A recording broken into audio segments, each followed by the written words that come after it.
everyone, and welcome to OWL TV News. I'm Emmy Molina. And I'm Betsy Badell. Thanks for joining us. This is the second edition of the school year for OWL TV News, and we're ready to bring you up to date with all the happenings around FAU. As the nation struggles to make a decision to prevent Syria from attacking its own people with chemical gases, we still remember the tragedy that occurred on 9/11 and those affected by it. It's been 12 years since the devastating terrorist attacks on the Twin Towers. However, that day and the memories of the victims are still present in our hearts. Alexis Toledo reports. Today is September 11, 2013. Just 12 years ago marks our first attack on U.S. soil. I'm here to ask some students about where they first were when they heard of any threat of our attack and what their reaction was. I'm Alexis Toledo, and this is your LTV News. I was in my living room, and I was pretty young, so I didn't really know what was going on. I was pretty confused, but when I found out what was really going on, I figured it out. I was pretty upset, pretty scared actually.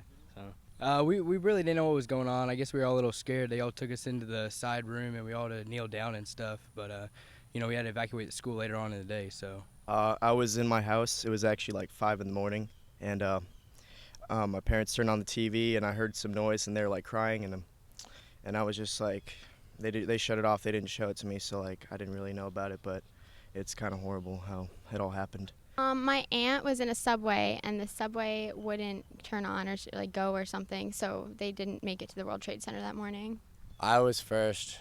I was either second or third grade, and I remember we were all walking towards lunch. We were all carrying our lunchboxes and stuff in a line, single file. And I remember the intercom came on, and everyone stopped in their tracks. All the teachers stopped, and I feel like the teachers already kind of knew, and then they just they announced it over the intercom, and as a little kid, you have no idea what's going on. So you're just oh, school's over early? Okay, cool.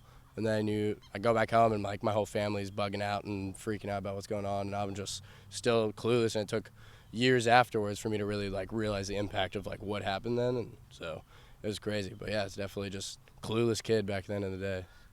I was in elementary school at a chapel. We had just got done with worship services, and they all sat us down and told us that there was a big tragedy that had just gone on. But I was really young at the time, so I wasn't comprehending what was being told. Thanks, Alexis. It's unbelievable to see how many people were supposed to be at the towers that day, but for some small reason could not make it and survived. Well, hopefully we can find a peaceful solution to prevent future use of chemical weapons in Syria and another tragedy. On a lighter note, Brittany Silva takes us to Parliament Hall and introduces us to the new building, which is home to hundreds of students. In this new facility, students have the commodity of a new gym as well as healthy food options. Hi, this is Brittany Silva with OWL News, and I'm here on campus about to get the ins and outs of Parliament Hall. What's your favorite feature about Parliament Hall that differs from the rest of the dorms? I would have to say the view from the student lounge is pretty awesome. It's pretty inspirational. You get to chill out, and yeah, I like it a lot. It's open 24/7. The restaurant downstairs, Simply Pure. What do they serve? Everything. It's awesome. They have red velvet waffles, which are really good. It's brand new security, so make sure people don't follow me or anything like that. I like the swiping the card to get in the elevator to go to your floor.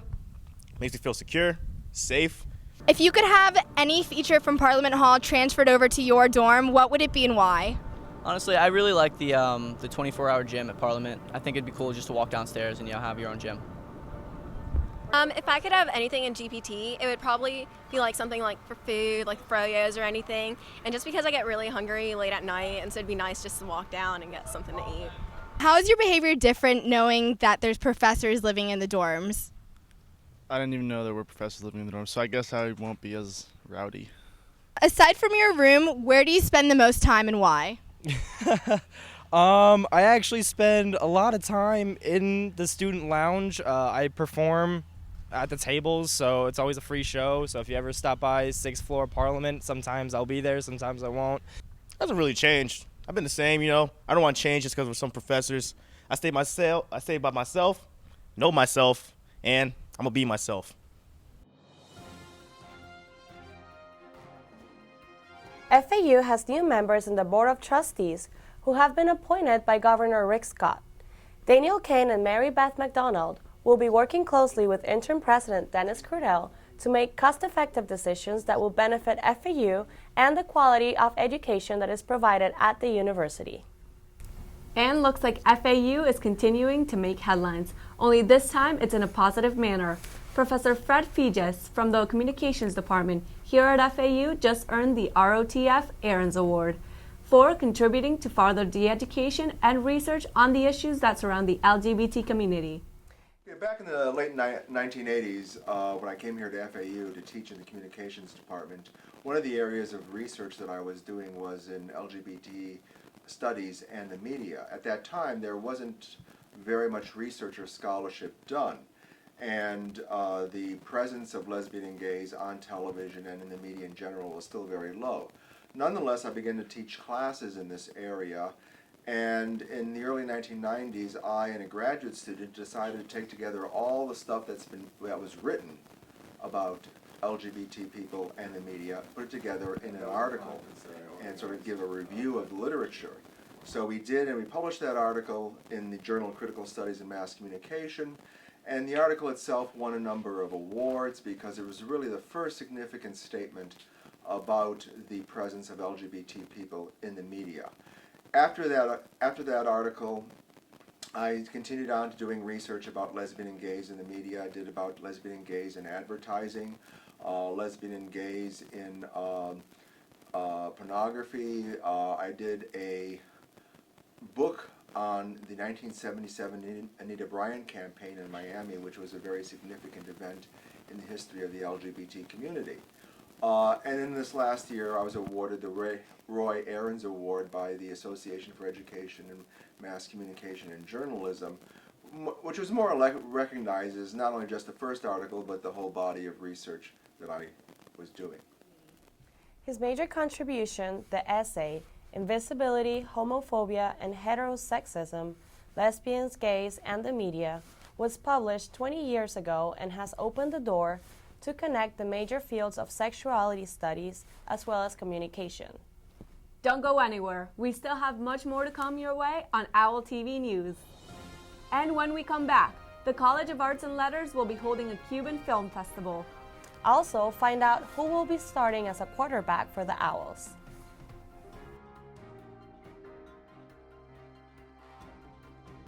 Welcome back to OWL TV News. FAU's Dorothy F. Schmidt College of Arts and Letters will present a pioneering Cuban film festival titled Submerged.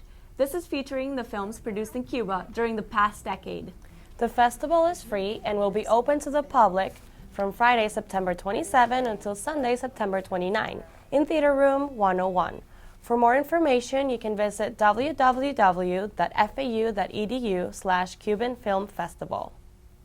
Brian Wright, FAU's offensive coordinator, commented that he will likely start freshman Greg Hankerson as a quarterback.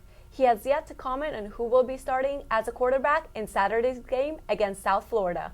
Hankerson made a name for himself when he led the Owls to the only touchdown of the season. We are excited to see who will be leading our Owls for the rest of the season. Well, Owls, that's all the news for today's show. Remember to stay informed with all the latest news stories through our Facebook at OWL TV News. Thanks for joining us and have a wonderful day, and we hope you join us next time.